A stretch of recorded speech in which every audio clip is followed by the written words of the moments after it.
Well, the characters were the penguins. They were always going to be the stars of the attraction.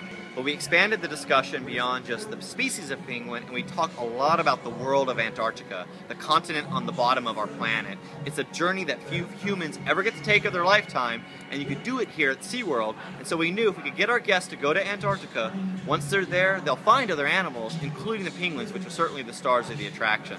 Huck himself, our hero penguin, he was developed specifically to be our guide through this attraction, and that would appeal to kids of the ages that we were trying to really appeal to, which is that family demographic. So we wanted our kids to be able to connect with penguins, the real penguins, but also our character, Puck the penguin, which has worked really well for us. And so now they know Puck.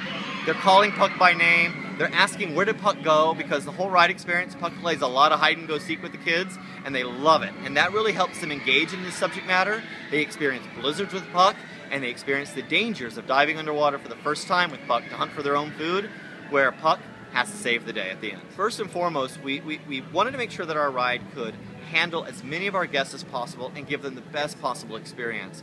I didn't want to have a ride that was like a rider and a non-rider. We wanted everybody to ride and everybody to have the big experience and the big show experience of the ride itself.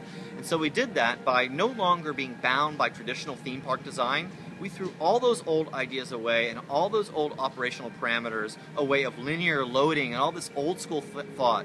We moved a whole new way. We created our own boundaries of rules of how this ride would operate, and then we developed the ride system to abide by those. So no longer is the ride telling guests, you know what, you can't get on me and you can't ride this ride unless you abide by these rules and conditions. Now the guests tell the ride what to do based on their personal preferences. So we flipped it all around. We made it all about the guests, a lot less about the ride, and we have this ability to accept all of our riders as long as a child can sit up on their own and put on a seatbelt and sit in a seat, which is like a 1.5-year-old, they're riding this ride. They're riding the mild version, but they're riding the ride and they're having the big epic experience, the journey to Antarctica, just like all the other big kids on the wild expedition. They're all riding together, and the ride is behaving as the guest has requested it to behave.